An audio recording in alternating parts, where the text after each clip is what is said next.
നിനക്കിഷ്ടമുള്ള ഭാഷ പഠിക്കാം. എനിക്ക് തോന്നിയിട്ടില്ല ഒരിക്കലും അതൊരു മതത്തിൻ്റെ ഭാഷയാണെന്നൊന്നും എന്നോട് ഇന്ന് വരെ ആരും പറഞ്ഞിട്ടില്ല. അഷ്റഫ് എന്നൊരാൾ സംസ്കൃതം എടുക്കുന്നതുകൊണ്ട് എനിക്ക് സംസ്കൃതം എടുത്തത് കൊണ്ട് ഒരുപാട് സന്തോഷമാണ്. പിന്നെ നല്ലൊരു മനുഷ്യനാക്കി മാറ്റാൻ കഴിയുന്നതാണ് എനിക്ക് തോന്നിയിട്ടുള്ളത്. എല്ലാവരെയും നന്നായി ചേർത്ത് പിടിച്ചിരിക്കുന്ന രീതിയിലേക്ക് നമ്മൾ എന്ത് ചെയ്യുന്നത് ആ ഭാഷ കൈപിടിച്ച് ഉയർത്താൻ കഴിയുന്നത്. ഭാഷയ്ക്ക് ഒരു മതം ഉണ്ടാകുക എന്നുള്ളതല്ല, ഭാഷ കൈകാര്യം ചെയ്യുന്ന ആൾക്കാർ അതിനെ മതവൽക്കരിക്കുന്ന പ്രശ്നമാണുള്ളത്. പലതരത്തിലെ മനുഷ്യന്മാർ, പല മതത്തിൽപ്പെട്ടവർ എല്ലാവരും ഒരുമിച്ച് കൊണ്ടുപോകാൻ എന്ന സത്യത്തിന് പറ്റും. ഇന്നത്തെ കാലഘട്ടത്തിൽ കുട്ടികൾക്ക് മോറൽ വാല്യൂസിനെ കുറിച്ചും സമൂഹത്തിലുള്ള കരുണ എന്താണെന്നുള്ളതും അല്ലെങ്കിൽ സഹജീവി സ്നേഹത്തൊക്കെ കുറഞ്ഞുകൊണ്ടിരിക്കുന്ന ഒരു കാലഘട്ടമാണ്. ഇതുപോലുള്ള സംസ്കൃതങ്ങളൊക്കെ പഠിക്കുമ്പോഴാണ് കുട്ടികൾക്ക് ഇതിലൂടെയൊക്കെ ഒരു ആകർഷകമായി തോന്നുന്നത്. ഒക്കെ പണ്ടൊക്കെ അമ്മമാർ പുരാണ കഥകളൊക്കെ ഇങ്ങനെ ഇരുത്തി പറഞ്ഞു കൊടുക്കാറുണ്ട് എന്നൊക്കെ ബന്ധപ്പോൾ അതുണ്ടോ? കുട്ടികൾക്ക് ഇതൊക്കെ കേൾക്കാൻ താല്പര്യമുണ്ട്. ഭാഷകളെ നമ്മൾ കൈപിടിച്ച് ഉയർത്തുക എന്നുള്ളത് എൻ്റെ ഒരു ഉത്തരവാദിത്തമാണ്. ഇപ്പം എൻ്റെ പേര് പറഞ്ഞ പോലെ തന്നെ ഏതാ സബ്ജക്റ്റ് എന്ന് നോക്കുമ്പോൾ സംസ്കൃതം എന്ന് പറയാൻ എനിക്കൊരു അഭിമാനമാണ്. നമസ്തേ. സംസ്കൃതം ഒരു മതത്തിൻ്റെ ഭാഷയാണ് എന്ന് പറയുന്നവർക്ക് വേണ്ടിയാണ് ഈ വീഡിയോ. ഇന്ന് ഞാൻ നിങ്ങൾക്ക് പരിചയപ്പെടുത്തി തരാൻ പോകുന്നത് 5ാം ക്ലാസ് മുതൽ സംസ്കൃതം പഠിച്ച ഇന്ന് ഒരുപാട് കുരുന്നുകൾക്ക് സംസ്കൃതം പറഞ്ഞു കൊടുക്കുന്ന അഷ്റഫ് മാഷയാണ്. അഷ്റഫ് മാഷ നമസ്കാരം. PTM HS സ്കൂളിലെ അധ്യാപകനാണ്. തൃക്കടിയേരി പാലക്കാട് ജില്ലയിൽ നിന്ന് വരുന്നു. എന്താണ് ഈ മുസ്ലിം ആയ ഒരാൾ സംസ്കൃതം പഠിക്കുക എന്ന് പറയുമ്പോൾ ഇന്നും പലർക്കും അത്ഭുതമാണ്. പക്ഷെ അഷ്റഫ് മാഷ് 5ാം ക്ലാസ് മുതൽ പഠിച്ചു, ഇന്ന് കുട്ടികൾക്ക് പറഞ്ഞു കൊടുക്കുന്നു. എന്തുകൊണ്ടാണ് മാഷ് സംസ്കൃതം പഠിക്കാനുണ്ടായ സാഹചര്യം? എൻ്റെ ചെറുപ്പകാലത്തിൽ സംസ്കൃതം പഠിക്കാനുള്ള കാര്യം എൻ്റെ സുഹൃത്തുക്കളാണ്.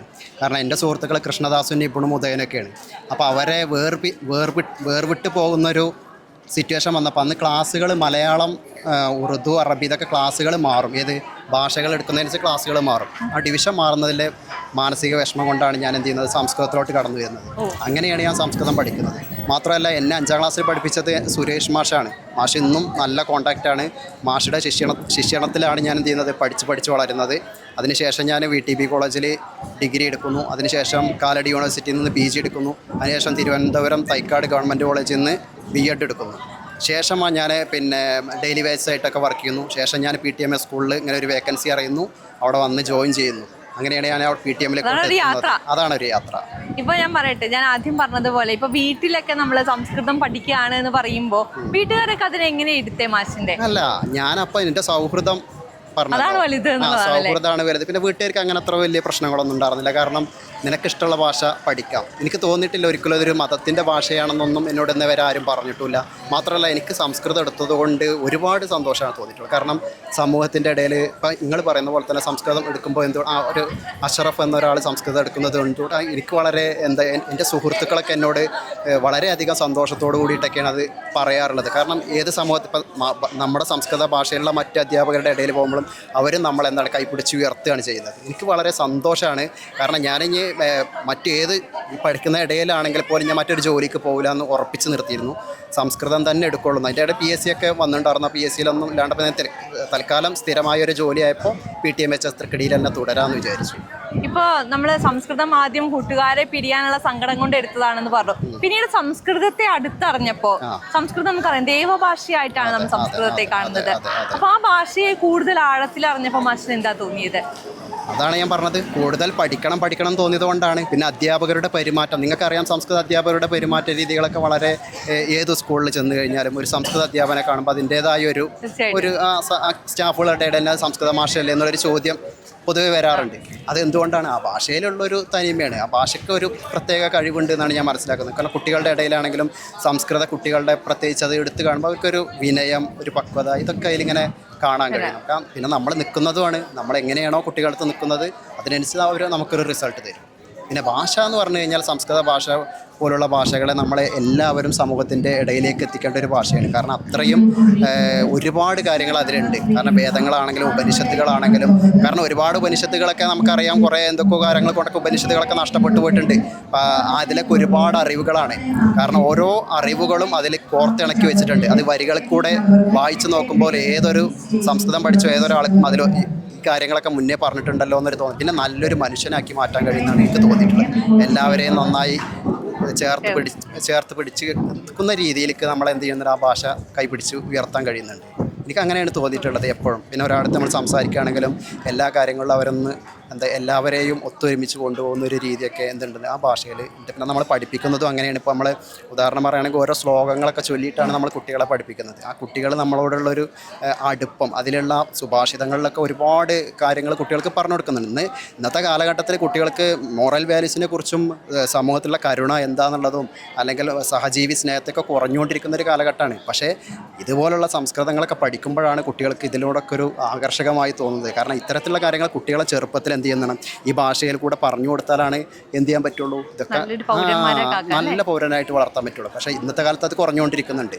അപ്പോൾ ഞാൻ പറയുമ്പോൾ ചെറുപ്പകാലത്തിൽ തന്നെ കുട്ടികൾക്ക് സുഭാഷിതങ്ങളൊക്കെ പണ്ടൊക്കെ അമ്മമാർ പുരാണ കഥകളൊക്കെ ഇങ്ങനെ ഇരുത്തി പറഞ്ഞു കൊടുക്കാറുണ്ട് എന്നൊക്കെ. ഇന്നിപ്പോൾ അതുണ്ടോ? കാരണം കുട്ടികൾ ഫുൾ ടൈം മൊബൈലിലാണ്, റീലുകളുടെ കാലത്താണ്. അപ്പോൾ കുട്ടികൾക്ക് ഇതൊക്കെ കേൾക്കാൻ താല്പര്യമുണ്ട്. ഞാൻ ക്ലാസ്സിൽ നിൽക്കുമ്പോൾ പല കഥകളും പറഞ്ഞു കൊടുക്കാറുണ്ട്. കുട്ടികൾക്ക് അതിനോട് താല്പര്യമുണ്ട്. അപ്പോൾ ഭാഷകളെ നമ്മൾ കൈപ്പിടിച്ച് ഉയർത്തുക എന്നുള്ളത് എൻ്റെ ഒരു ഉത്തരവാദിത്തമാണ്. ഞാൻ സംസ്കൃതം പഠിച്ചതുകൊണ്ട് എനിക്ക് സംസ്കൃതത്തിലുകൊണ്ട് ഒരുപാട് ഗുണങ്ങൾ മാത്രമേ ഉണ്ടായിട്ടുള്ളൂ. ഒരു ദോഷം എന്ന് വരേണ്ടല്ല.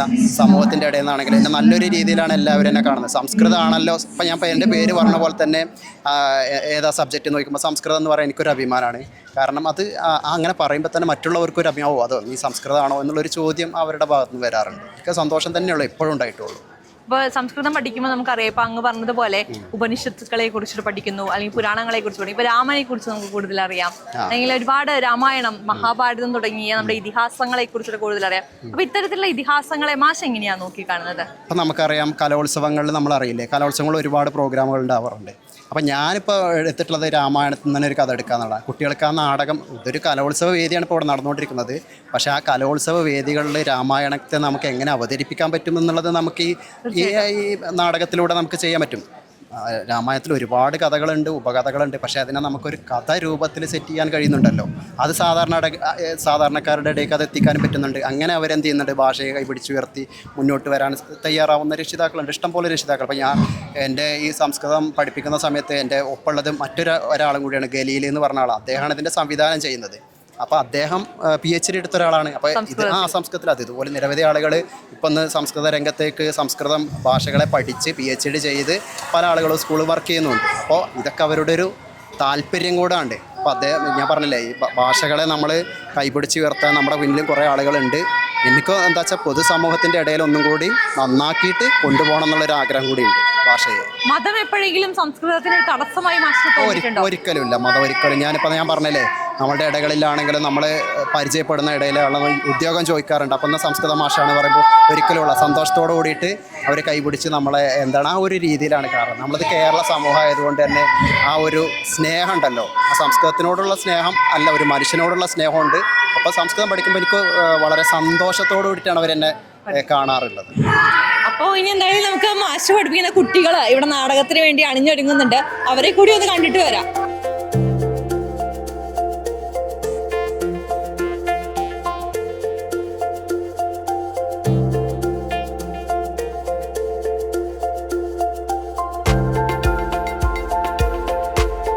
അഷ്റഫ് മാഷ് നമ്മളോട് നേരത്തെ സൂചിപ്പിച്ച ഖലീൽ മാഷാണ് ഇപ്പം എനിക്കൊപ്പം ഉള്ളത്. സംസ്കൃതത്തിൽ PhD എടുത്തിട്ടുണ്ടെന്ന് കേട്ടു. PhD ചെയ്തുകൊണ്ടിരിക്കുകയാണ്. ഞാൻ ശ്രീ ശങ്കരാചാര്യ യൂണിവേഴ്സിറ്റിയിലാണ് PhD ചെയ്തുകൊണ്ടിരിക്കുന്നത്. ഇപ്പോൾ 4ാം വർഷ ഗവേഷകനാണ്. പിന്നെ എൻ്റെ വീട് സ്വദേശം പരപ്പനങ്ങാടിയാണ്. അപ്പോൾ ചെറുപ്പത്തിലൊന്നും സംസ്കൃതം എടുത്തിട്ടുള്ളൊരു പരിചയമൊന്നും എനിക്കില്ല. ഞാനൊരു മത്സ്യത്തൊഴിലാളികളുടെ മകനാണ്. അപ്പോൾ അങ്ങനെ ഡിഗ്രിക്ക് ആദ്യമായിട്ടാണ് ഞാൻ പട്ടാമ്പി കോളേജിൽ സംസ്കൃതത്തിന് ചേരുന്നത്, സംസ്കൃത സാഹിത്യത്തിൽ. പിന്നെ അതിന് ശേഷം 2ാമത്തെ വർഷം തന്നെ എൻ്റെ മാഷുണ്ട് MK സുരേഷ് ബാബു സാറ്. അദ്ദേഹമാണ് എന്നെ ആദ്യമായിട്ട് രംഗത്തിലേക്ക് കൊണ്ടുവരുന്നത്. ആദ്യം നാടകത്തിൽ തന്നെ നായകനായിട്ടുള്ള ദുഷ്യന്തൻ്റെ കഥാപാത്രം മാഷ് എനിക്ക് തന്നു. അതിനുശേഷം പിന്നെ മാഷിൻ്റെ കൂടെ കുറേ നാടകങ്ങൾ ചെയ്യാൻ പറ്റി. ശ്രീ ശങ്കരാചാര്യ യൂണിവേഴ്സിറ്റിയിൽ PG ചെയ്തുകൊണ്ടിരിക്കുന്ന സമയത്ത് തിരുപ്പതിയിൽ വെച്ച് നടന്ന all India student talent festival ഉണ്ട് സംസ്കൃതം കുട്ടികളുടെ. അതിൽ ഞങ്ങൾ 15-16 യൂണിവേഴ്സിറ്റികളിൽ നിന്നും 1ാം സ്ഥാനം നേടി, ഓൾ ഇന്ത്യ ലെവലിലുള്ള. അങ്ങനെ പിന്നെ അതിന് ശേഷം ഇതേപോലെ തന്നെ വീണ്ടും തിരുപ്പതി ഇവിടെ പുറംനാട്ടുകാരെ ഞാൻ BEd ചെയ്തു, അവിടെ നിന്നും അതേപോലെ ചെയ്തു. അങ്ങനെ മാഷിനോടുള്ള പരിചയം, അങ്ങനെ ആ നാടകത്തിൻ്റെ ഫീൽഡിലേക്ക് അങ്ങനെയാണ് ഞാൻ വന്നത്. പിന്നെ ഒരു 2019 കാലഘട്ടത്തിലാണ് ഞാനും ഇവന് അഷ്റഫ് പറഞ്ഞത് പ്രകാരം ഇവിടെ ചെറുപ്പുളശ്ശേരി ഗവൺമെൻറ് സ്കൂളിൽ നാടകം ചെയ്യുന്നത്. ആ വർഷം ഞങ്ങൾ സബ് ജില്ലയിൽ 1ാം സ്ഥാനവും നേടി, പിന്നെ ബെസ്റ്റ് ആക്ടറും നേടി. പിന്നെ അതേപോലെ തന്നെ ജില്ലക്ക് അന്ന് 2nd പ്രൈസ് ആയിരുന്നു. പിന്നെ അതിന് ശേഷം പിന്നെ തുടർച്ചയായിട്ട് ഞാൻ ഇയാളുടെ സ്കൂളിലാണ് ഏകദേശം ഒരു 2022 മുതൽ 22-21 കാലഘട്ടത്തിലാണ് അവൻ്റെ സ്കൂളിൽ വീണ്ടും നാടകം ആരംഭിക്കുന്നത്. അപ്പോൾ നാടകമാണോ മാഷിനെ സംസ്കൃതത്തിനോട് അടുപ്പിച്ചത്? അല്ല, നാടകം മാത്രമല്ല, ആ ലാംഗ്വേജ് വളരെ നല്ല മികച്ചൊരു ലാംഗ്വേജാണ്. അപ്പോൾ അതിനെ നമുക്ക് രണ്ട് രീതിയിൽ അതിനെ പഠിക്കാമല്ലോ. ഒന്ന് സവർണാത്മകമായിട്ടും അതിനെ പഠിക്കാം, അല്ലെങ്കിൽ എല്ലാ മനുഷ്യരെയും ഉൾക്കൊള്ളുന്ന തരത്തിൽ നമുക്കത് പഠിക്കാം ആ ഭാഷയെ.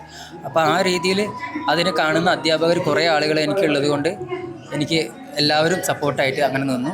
അങ്ങനെയാണ് ഗവേഷണം ചെയ്യുന്നത്. ഞാനിപ്പോൾ നിലവിൽ ഗവേഷണം ചെയ്തത് അത് ശതപഥ ബ്രാഹ്മണത്തിലും ഐതിഹ്യ ബ്രാഹ്മണത്തിലും വരുന്ന പൗരോഹിത്യം എങ്ങനെയാണ് സമൂഹത്തിൽ ഉണ്ടായിരുന്നത്, ആ കാലഘട്ടത്തിൽ എങ്ങനെയാണ് സമൂഹം വന്നിട്ടുള്ളത് എന്നുള്ളതിനെ കുറിച്ചിട്ടുള്ള ഒരു സാമൂഹിക പഠനമാണ്.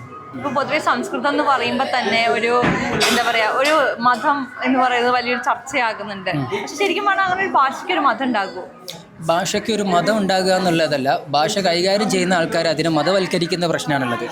അങ്ങനെയുള്ള ഒരു അധ്യാപനവും ഒരു പഠനവും അല്ല ഞങ്ങൾക്കുണ്ടായിരുന്നത്. അതുകൊണ്ട് തന്നെ ഞങ്ങൾ ഈ രീതിയിൽ എല്ലാവരും സംസ്കൃതവുമായിട്ട് ബന്ധപ്പെട്ട് നിൽക്കുന്ന എല്ലാ മനുഷ്യരും ഒരേപോലെയാണ്. പലതരത്തിലുള്ള കുട്ടികൾ, പലതരത്തിലുള്ള മനുഷ്യന്മാർ, പല മതത്തിൽപ്പെട്ടവർ എല്ലാവരും ഒരുമിച്ച് കൊണ്ടുപോകാൻ എന്ന സംസ്കൃതത്തിന് പറ്റും. അതിനെ നമ്മൾ കണ്ടറിഞ്ഞാൽ മതി. ഇപ്പം ആരെങ്കിലും അത്ഭുതത്തോടെ ചോദിച്ചിട്ടുണ്ടോ എന്തുകൊണ്ട് സംസ്കൃതം എടുത്തു? അങ്ങനെ കുറേ ആളുകൾ, ഇപ്പോൾ ഞാൻ B.Ed കഴിഞ്ഞിട്ട് ഒരു ഇൻ്റർവ്യൂവിന് പോകുന്ന സമയത്ത് അവിടുന്ന് ടീച്ചേഴ്സും എല്ലാവരും ചോദിക്കാറുണ്ട്, കാണുന്ന ആൾക്കാർ എങ്ങനെ ഈ ഒരു ഫീൽഡിലേക്ക് എത്തിയെന്നുള്ളത്. അത് അങ്ങനെ ആഗ്രഹിച്ച് വന്നൊരു ഇതല്ല, പക്ഷേ വന്നപ്പോൾ കണ്ട് ഇഷ്ടപ്പെട്ടു, അതിനായിട്ട് നിലനിൽക്കുക, അങ്ങനെ നിലനിന്ന് പോകുന്നു. അങ്ങനെയാണ്. എന്താണ് അഷ്റഫ് മാഷിനെ കുറിച്ചുള്ള അഭിപ്രായം? മാഷ് എല്ലാത്തിനും ഞങ്ങളിപ്പോൾ സപ്പോർട്ട് ചെയ്തിട്ടുണ്ട്. അതുപോലെ തന്നെ കഴിഞ്ഞ വർഷം ഞങ്ങൾ ഏകദേശം ഇതേ ടീമിൽ 2-3 ആൾക്കാർ മാത്രമേ ഉണ്ടായിരുന്നു വേറെ. അപ്പോൾ കഴിഞ്ഞ വർഷം ഈ ഇത് വന്നിട്ട് മാഷാണ് ഞങ്ങളുടെ അടുത്ത് പറഞ്ഞത്. ഞങ്ങളൊക്കെ ചേരാതിരിക്കുന്ന സമയത്ത് മാഷ് ഇങ്ങനെ മോട്ടിവേറ്റ് ചേര് ഒന്നുമില്ലെങ്കിൽ ഒരു പാർട്ടിസിപ്പേഷൻ അല്ലേ, നമുക്കൊരു പുതിയ ഇതായിട്ട് ഇങ്ങനെ ചെയ്യാമെന്ന് പറഞ്ഞിട്ട് ഞങ്ങൾ അന്ന് ചേർന്നു. അന്ന് ഞങ്ങൾക്ക് സബ് ജില്ലയിൽ ഫസ്റ്റ് കിട്ടി, ജില്ലയ്ക്ക് പോയി, ജില്ലയിൽ നിന്ന് 3rd ആയി ഞങ്ങൾക്ക്. അപ്പോൾ ഞങ്ങളിങ്ങനെ ജസ്റ്റ് പറയണ്ടായിരുന്നു, എല്ലാവരും പറയുമ്പോൾ അടുത്ത വർഷം ഞങ്ങൾ തന്നെ ഉണ്ടാവും എന്നൊക്കെ പറയണ്ടായിരുന്നു. പക്ഷെ ഞങ്ങൾ ഒട്ടും പ്രതീക്ഷിച്ചില്ല ഈ വർഷം ഉണ്ടാവുമെന്ന്. ഈ വർഷം മാഷ് പറഞ്ഞിട്ടുണ്ടായില്ല. അപ്പോൾ ഞങ്ങൾ പോയി ചോദിച്ചു. അപ്പോൾ മാഷ് പറഞ്ഞു ആയിക്കോട്ടെ, നിങ്ങളെന്നെ ചെയ്യും, നിങ്ങൾക്കാവുമ്പോൾ കുറച്ചും കൂടെ ഇത് അറിയാമല്ലോ. അപ്പോൾ നമ്മളധികം പ്രാക്ടീസൊക്കെ നമുക്ക് അധികം നന്നായിട്ട് ചെയ്യാൻ പറ്റും. മറ്റേ പുതിയ ടീമിനെ എടുക്കണേക്കാളും. പക്ഷെ ഞാൻ പറയും മാഷ് കുറേ മോട്ടിവേറ്റ് ചെയ്തിട്ട് ഞങ്ങളെന്താ പറയുക, ചിലവരൊക്കെ ഇപ്പോൾ ഇതിൽ 2-3 ആൾക്കാർ പുതിയ ചേർന്ന ആൾക്കാരൊക്കെ എന്താ പറയുക പഠിച്ചെടുത്തു. അതും മാഷും ഖലീൽ സാറും 2 പേരുണ്ടായിരുന്നു. മോട്ടിവേഷൻ പ്രത്യേകിച്ച് മാഷ് സാർ. അടിപൊളി സംസ്ഥാന ക്ലാസ് ശരിക്കും അടിപൊളിയാണ്. നമുക്കിങ്ങനെ ലെക്ചർ അടിയൊന്നും അങ്ങനെയൊന്നും അല്ല, കറക്റ്റ് നമുക്കൊരു കേട്ടി ഇങ്ങനെ ഇരിക്കാൻ പറ്റുന്ന ഇതാണ്. അത്ര അടിപൊളിയായിട്ട് എടുക്കണം മാഷ്. അപ്പോൾ നമ്മൾ കുഞ്ഞുങ്ങളെയൊക്കെ കണ്ടപ്പോൾ അവരൊക്കെ മാഷ് തരുന്ന സപ്പോർട്ടിനെ കുറിച്ച് ഒരുപാട് സംസാരിക്കുന്നുണ്ട്. അപ്പോൾ ഈ ഭാഷയെ മതവൽക്കരിച്ച് കാണുന്നവരോട് മാഷിന് എന്താ പറയാനുള്ളത്? ഭാഷയെ മതവൽക്കരിച്ച് കാണുക എന്ന് പറഞ്ഞാൽ നമ്മളത് കേരളത്തിലെല്ലാം നിൽക്കുന്നത്, കേരള ജനങ്ങൾക്ക് കൃത്യമായിട്ട് അതിനെ അറിയാം. അതങ്ങനെ മതപരമായി കൊണ്ടു നടന്ന് മതത്തിൻ്റെ കാര്യങ്ങൾ മാത്രം ഹൈലൈറ്റ് ചെയ്ത് മതമാണ് ഈ മതം, ഇപ്പോൾ സംസ്കൃത ഭാഷ മതത്തിൻ്റെ മാത്രമാണെന്നൊക്കെ പറയുന്ന ആളുകളെ എന്നെപ്പോലുള്ള ആളുകളാണ് സമൂഹത്തിലോട്ട് ഇറങ്ങി വരുന്നത്. അപ്പോൾ എന്നെപ്പോലുള്ള കുറേ ആളുകൾ, ഇപ്പോൾ ഞാൻ നേരത്തെ പറഞ്ഞു PhD ചെയ്ത ആളുകൾ, അതുപോലെ എത്രയോ ആളുകളുണ്ട്. അപ്പോൾ അതൊക്കെ കേരളത്തിലെ ജനങ്ങൾക്ക് കൃത്യമായിട്ട് അറിയാം. കാരണം ഇത് വിദ്യാഭ്യാസമുള്ള നല്ല തലമുറകളുള്ള കാര്യങ്ങളെ നന്നായി തിരിച്ചറിയാവുന്ന സമൂഹമാണ്. തെറ്റും ശരിയെയും കൃത്യമായിട്ട് അവർക്ക് തന്നെ കൃത്യമായി ബോധിപ്പിക്കാൻ കഴിയും. അതുകൊണ്ട് അത്തരത്തിലുള്ള മതപരമായ കാര്യങ്ങളൊക്കെ ഒരു ഭാഷയുടെ ഇടയിൽ കൂടെ കടത്തുക എന്ന് പറഞ്ഞാൽ തന്നെ അത് വളരെയധികം വിഷമമുണ്ടാക്കുന്ന കാര്യമാണ്. സത്യത്തിൽ അങ്ങനെ ഒരു അതിനോട് എനിക്ക് എന്താ പറയുക, വളരെയധികം എന്താ പറയുക, പുച്ഛമാണ് തോന്നുന്നത്. ഇത്തരത്തിലുള്ള കാര്യങ്ങളൊക്കെ ഭാഷയെ പോലും മതത്തിൻ്റെ കാര്യങ്ങളിൽ കൊണ്ടുവരിക. ഭാഷ എന്ന് പറഞ്ഞാൽ അങ്ങോട്ടും ഇങ്ങോട്ടുള്ള കമ്മ്യൂണിക്കേഷൻ, ഇതിപ്പോൾ പുരാണ പണ്ടത്തെ ഭാഷ ആയതുകൊണ്ടാണ്. പക്ഷെ അല്ലെങ്കിൽ ഇത് സമൂഹത്തിൻ്റെ ഇടയിൽ എപ്പോഴും തുടർന്ന് സംസാരിക്കും. അപ്പോൾ നമുക്ക് അതിലൊക്കെ ഒരു മതത്തിൻ്റെ കൊണ്ടുവരിക പറഞ്ഞാൽ അതൊന്നും കേരള സമൂഹം അതിനൊക്കെ തള്ളിക്കളയുക തന്നെ ചെയ്യും, ഒരു സംശയമല്ല. എന്തായാലും അഷ്റഫ് മാഷിനെ പോലെ ഒരുപാട് മാഷുമാർ നമുക്ക് ഉണ്ടാകട്ടെ. മതമെല്ലാം മാറ്റി നിർത്തി ഭാഷയായി കാണട്ടെ. സംസ്കൃതം ഇനിയും ഒരുപാട് ഉയരങ്ങളിൽ എത്തട്ടെ.